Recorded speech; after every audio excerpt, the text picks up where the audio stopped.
I'm Leigh Tomlin with All Access Arts at Arts Council OKC. I'm one of the teaching artists. And a little bit of background for myself is I have my Bachelor of Fine Arts from Phillips University and my Master's in Art Education from UCO. And I work with the Creative Aging Program at Arts Council OKC. And we work with adults of all ages, mostly older seniors at 15 different nursing homes, assisted living communities, adult day centers, and memory care facilities in Oklahoma City. I have my bullet points just to make sure I get everything. So, and thank you for your patience. I'm not really used to being filmed, and thank you to my mom for being my videographer. So, the Creative Aging Program, and as I stated, who we actually serve, I really appreciate the program because we do real art with the adults and seniors. We may simplify it for residents who have Alzheimer's or dementia or any kind of physical disability, but we don't dumb it down. We do acrylic, watercolor, pen and ink, soft pastels, oil pastels, colored pencil, drawing, polymer clay, a little bit of everything. And it is wonderful to see how everyone may start out and go, I can't draw a straight line. Well, neither can I. And it's great to let them know that it's a classroom, and so this is a place of learning, and you don't have to be perfect. And it's just a really great program for adults, and especially senior adults. Many of our residents are 90 years old, which is great. And we have residents who have had strokes or who have neuropathy or have a hard time seeing, and we tailor our projects to really help them realize that they can do art. So, Mom, you want to stop it? I have some examples of projects that we have done in class. And just to give you an idea of all the different kinds of mediums,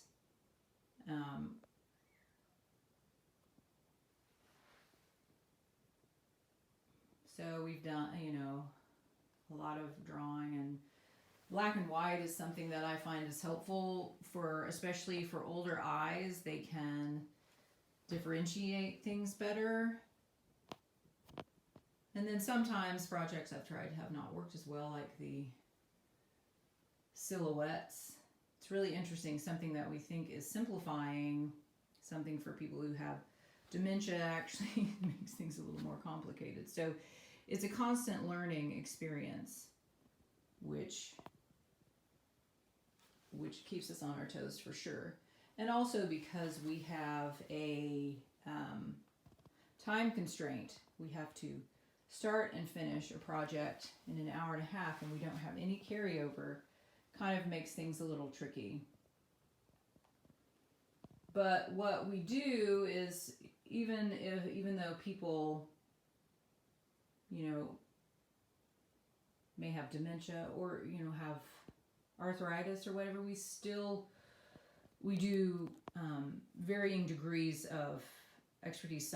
We have stuff that's very simplified for people who have Alzheimer's or dementia, or even starting out, and then you can get more advanced. And when we do, for example, our black and white charcoal drawings, we, of course, one of my first projects I started, like the owl and the cockatoo and then the tiger, it's just with white charcoal pencil on black paper. And then the next time we did it, we did flowers. And as you can see, some of them are a little more simplified, but also totally doable if you just break it down into shapes. And then the last one that I did, we did dogs and cats. And these look a little more three-dimensional because we added black charcoal pencil in addition to the white. So we like to build on the different projects, as far as technique. The ones up here that have the fox and the bear and the panda and the rooster, that's a wet on wet technique, and that was pretty interesting. Most people thought I was a little crazy, but They actually did pretty well. It was a little harder sell, but you know, it's still good to challenge folks, even you know, if they have you know, dementia or disabilities, because it's great. It's going to help them, and once they figure out they can do it, it's wonderful. And here's another one that we tried, the butterflies, that is, you know, kind of leaving some negative space, doing it really kind of loose and having paper showing. One of the popular ones was this black and white acrylic with the flowers, and like I said, black and white is also really good to do with older seniors because it's high contrast, and it's also good for people with dementia because they can, and with color blending it's great because you make white, black, and gray, so it all works together. And popular stuff is embossing, where we use embossing powder and watercolor. We can get some really great, you can kind of make stuff look like stained glass, which is cool. I'm a fan of drawing, you know, pen and ink.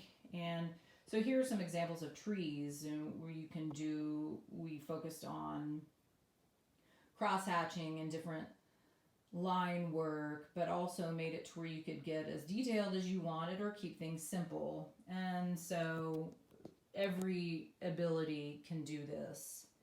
And a lot of times it's just talking people into helping them kind of get started. And fish were another good one.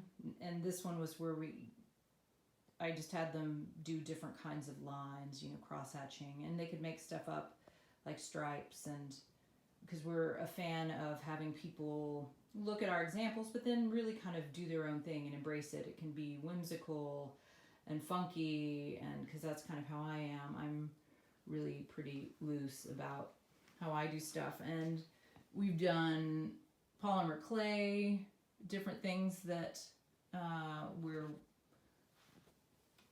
and I like to use, when I do the clay projects, I like to have the pencil is great as its tool because you can use it for small dots and also larger circles, and pencil is a good way to help people feel comfortable with the tools. So, and strangely enough, people really like the frogs, but I also like to do stuff in a way where they don't feel like it has to be perfect, totally realistic. I like to have stuff be a little bit stylized so that people aren't so overwhelmed or about it being perfect. One of the I tried doing pastel faces of people, and that really freaked people out because interestingly, people really don't like when they do a face, they think it needs to be realistic. But so then I switched it and did animal faces, and people are okay with doing animal faces because they don't feel like they have to have a likeness. When we did buildings, you know, more of an architectural structure, I just, you know, help, if we break it down in shape, like, okay, you can do a square or a rectangle or a triangle, and then people, once it's broken down into, you know, bite-sized pieces, then they go, oh, I can break it down into the simple forms versus focusing on the whole picture and going, oh my gosh, there's so much going on. So it's just, and then each time we do here's another pen and ink that we just did boots, and people really kind of enjoyed that, and just doing different kinds of patterns and stuff. So one of the big popular ones was barns in soft pastels. People seem to enjoy that. And also, you know, we have landscapes over here that they're really pretty stylized, and people seemed, you know, people like stylized stuff versus having it be super realistic, just so that it's not, they can let go of some of their perfectionist stuff, because we have quite a few perfectionists in the group. But at least this gives you an idea of the different kinds of work that we've done. These are some of the projects that I've done. You know, Sheila's done a lot of different ones as well. So hopefully this kind of helps without me babbling too much about things we do. One thing that we found is that in doing birds, like when doing the ones with the silhouettes, here's an instance where I thought simplifying it to just basic shapes would help people with dementia, but actually it made it more confusing, and found that most people looked at this as like dead birds, but they would still try to put wings where you could see them and eyes. So we found that for especially people with dementia, it's better just to do birds. If we're going to do birds, then they can draw all of the parts. So, and some people may think that, or often people think, oh, well, you must draw things for them, or they trace things, but that's not the case. Everyone actually draws, and sometimes it takes people a little bit in us helping them get started, but they do all of the work, which is great. So there's that for now. So they wanted us to show you a little bit of what we've done. So as you can see, since I'm a fan of pen and ink, this is an example of something that I did in undergrad. This is 2-hatchet, where it just shows a lot of different line work, which I think is really fun to do. Insanely detailed, so I can be very loose and I can also be very detailed. So that's one instance, and I'll show you a few other things.